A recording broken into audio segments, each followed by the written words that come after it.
Fala pessoal, tudo bem aí? Professor Maurício aqui. A gente vai gravar aí mais um exercício para você que está se preparando aí para o ENAD. Como eu já falei em outros exercícios, a ideia é resolver exercícios de propriedades mecânicas ou de resistências dos materiais de uma maneira bem rápida, retomando alguns conceitos, né, para você otimizar seu tempo aí, tá bom? Então vamos aqui ao exercício de hoje. Então, o exercício de hoje é um exercício do ENAD 2017, tirei aqui da prova da Engenharia Mecânica, mas em particular esse exercício caiu em praticamente todas as modalidades de engenharia, tá? Engenharia civil, engenharia de produção, química, elétrica, automação. Se vocês buscarem essas provas antigas lá no site do governo federal, vocês vão perceber que essa questão é comum, tá bom? Vamos dar uma lida aqui para ver como que a gente vai resolver essa questão, tá? Então aqui é a questão número 18 e ele fala assim, ó, o ensaio de flexão ele é utilizado em materiais frágeis ou de alta dureza, tais como cerâmicas estruturais ou aços ferramenta. Em uma de suas modalidades mais comuns, o ensaio de flexão a 3 pontos é provocada por uma flexão ao se aplicar o carregamento em 3 pontos, o que causa uma tensão de tração surgida no ponto central e inferior da amostra, onde a fratura do material terá início. Tá? Então, só para vocês entenderem um pouquinho melhor, né, eu deixei esse desenho esquemático. Né, imagine essa linha horizontal como se fosse o corpo de prova. Ele está apoiado do lado esquerdo, apoiado do lado direito, e aqui bem no meio dele você aplica uma força. Tá? Na hora que você aplica essa força para baixo, né, a parte de baixo traciona, de cima comprime. Né? Um ensaio de flexão. Tá? Flexão em 3 pontos, conforme o exercício comentou aí. Tá? Então, continuando aqui, assumindo-se um comportamento de tensão-deformação linear, a tensão de flexão sigma do material pode ser obtida por meio da fórmula. Né? Então, ele deu essa equação aqui direta para a gente, tá? Ela é utilizada para calcular as tensões normais na flexão num corpo de prova desse caso aqui, ó, flexão em 3 pontos, tá? Então, 3 vezes uma força vezes uma distância D, né, que ele descreve ali na sequência, dividido por 2 vezes um W vezes H ao quadrado, tá? Vamos ver o que significa cada componente desse aqui. Ele fala, ó, F é a carga aplicada, eu já tinha deixado aqui, né? D é a distância entre os pontos de apoio, ou seja, dessa extremidade esquerda até a extremidade direita, você tem uma distância D, tá? Aí eu aproveitei, desenhei aqui, ó, D sobre 2 para um lado, D sobre 2 para o outro, para falar que a carga F está bem no meio, né? Então, metade para um lado, metade para o outro, é a distância até os apoios, tá bom? Ele fala aqui que a largura do corpo de prova é W e que a altura do corpo de prova, né, ou o H, que ele chamou de espessura, né, é uma dimensão importante para a gente, tá? Eu acredito que faltou ele comentar aqui, né, que esse corpo de prova tem uma seção transversal retangular, ficaria mais fácil para a gente enxergar, tá? Então, por conta disso, eu trouxe esse desenho aqui, ó, um retângulo. Imagina você está olhando aqui de frente, né, olhando aí de frente essa seção, tá? Então você tem uma seção retangular e aí você tem as cotas que ele falou. Esse W que está aqui, ele chamou de largura.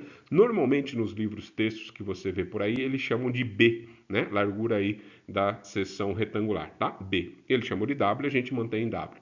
H, que eu falei altura, né? Ele está chamando aqui de espessura, tá? Então H, a altura do corpo de prova retangular, tá bom? Então, basicamente, isso aqui que a gente tem, tá? A título de curiosidade, tá? Não que seja necessário conhecer isso para resolver o exercício. Para resolver o exercício é só olhar essa equação, né? E olhar aí o restante da questão que eu ainda não apresentei. Mas a título de curiosidade, como que ele chega nessa equação, tá? Então, lembra lá que é um ensaio de flexão, né? Flexão depende do momento fletor, do momento de inércia e de uma distância y. Em relação ao momento de inércia, você olha para a seção transversal que você recebeu, né? Você precisa saber a posição do CG, né? Dado aqui pelo encontro dos eixos baricêntricos, então o CG está bem aqui, ó, onde está essa bolinha vermelha, tá? Então você vai calcular o momento de inércia, ou para esse eixo baricêntrico ou para esse. Como a carga vem na vertical, qual que é o eixo que te interessa? É sempre o eixo perpendicular, nesse caso, x. Se você buscar um formulário aí de resistência dos materiais, você vai perceber o quê? Que você vai encontrar uma equação para x, né, xg, bh ao cubo sobre 12. Como ele chamou essa largura de W, eu mantenho o W aqui, tá? Então seria o BH ao cubo sobre 12 que vocês estão acostumados, mas aqui eu substituí por W. Então vou pegar essa equação, colocar aqui no lugar do momento de inércia, tá? Momento fletor é força vezes distância. Ele falou que normalmente aqui nesse ensaio de flexão 3 pontos, a carga máxima se dá no meio, né, onde aparece a trinca do material. Então o momento é força, esse aqui ó, F sobre 2, vezes a distância, que também é D sobre 2, tá? E aí a gente monta uma equação. Então deixa eu colocar aqui, ó, fica mais fácil do que eu só ficar falando, né? Então, ó, o momento fletor é a força sobre 2 é essa, vezes a distância sobre 2 é essa, e esse H sobre 2 que eu estou colocando, turma, é essa cota Y. O que é a cota Y? A cota Y é a distância do CG, onde está a bolinha aqui, para cima ou para baixo. Veja, é simétrico. Tanto para cima quanto para baixo, você vai ter H sobre 2. Especificamente nesse caso, né, o exercício falou que é daqui para baixo, que é onde tem tração, que é onde vai quebrar o material, tá? Mas aqui é H sobre 2. E o momento de inércia, ó, eu coloquei aqui. Se você pegar multiplicar 2 vezes 2 dá 4, vezes 2 dá 8. E tem o 12 aqui embaixo, tá? Você inverte essa fração, fica 12 sobre 8. Na hora que você simplifica 12 sobre 8, fica 3 sobre 2. Tá? E aí, esse H que está aqui em cima, né? Com esse H, o cubo que está aqui embaixo, você cancela e aqui embaixo fica só H sobre 2. E aí você tem essa, né, equação final que a gente destacou aí para vocês. Tá bom? Então, tá aqui essa equação. Não precisava de tudo isso para você resolver aí esse exercício, mas acho que vale a pena a gente retomar. Tá bom? Agora vamos ao restante do questionário, né? Eu tive que suprimir aqui por falta de espaço, então vamos ao restante aqui, ó. Então ele continua a questão dele assim, ele fala, ó, considere dois corpos de prova, tem um corpo de prova A, um corpo de prova B, eles são do mesmo compósito reforçado por fibras de vidro, cuja resistência à flexão é de 290 megapascal, ou seja, os dois corpos de prova A e B, eles têm a mesma resistência que é 290.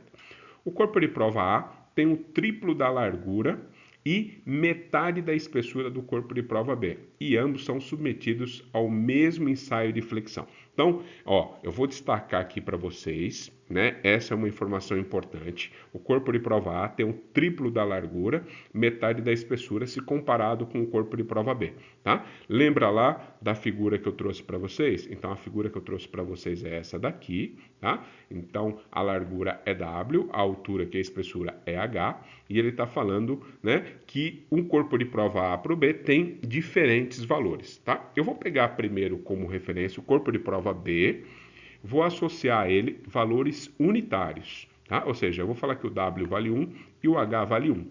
Por que eu estou falando isso? Porque ele fala que o A tem o triplo da largura, né? E esse mesmo A tem metade da espessura se comparado com B. Então eu chuto valores unitários para o B e faço o seguinte aqui com os valores de A. O A tem o triplo da largura e tem metade da espessura, tá? Então fica mais fácil para eu trabalhar, tá?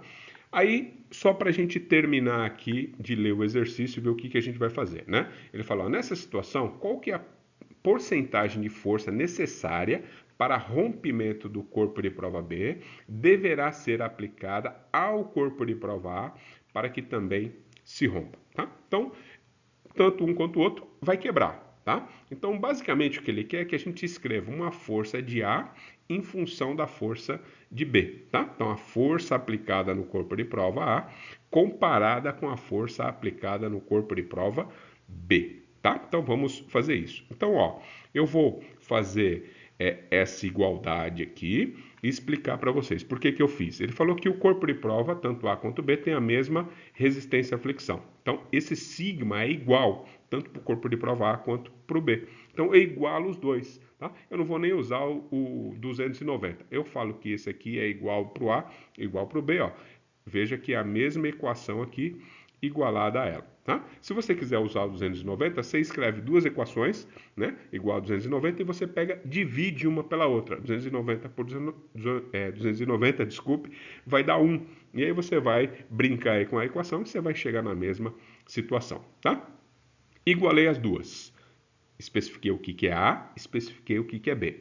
Tá vendo que tem alguns valores aqui que estão repetindo tanto um lado quanto do outro? Eu posso cortar isso daqui, tá? Então, ao simplificar isso daí, você vai ficar com essa equação. Então, eu cortei o 3 sobre 2, né? 3 sobre 2, cancelei. E cortei esse D também, que é a distância, que é igual tanto no corpo de prova quanto no outro. Ó, cortei essa distância. Fiquei com essa equação aqui mais simplificada, tá? Agora, eu pego e substituo esses valores aqui em cima, tá? Então, eu substituí aqui, ó, força A, 3, né, que é esse valor aqui, o HA é meio, cuidado turma, ó, o meio está elevado ao quadrado, tá bom? Cuidado aqui, ao quadrado, igual força B, vezes 1 ao quadrado, tá? 1 sobre 2 ao quadrado dá 1 quarto, tá? 1 quarto, 1 sobre 4. E você multiplica por 3, aí dá 3 quartos, tá? Então, basicamente, o que você vai ter vai ser isso aqui, ó.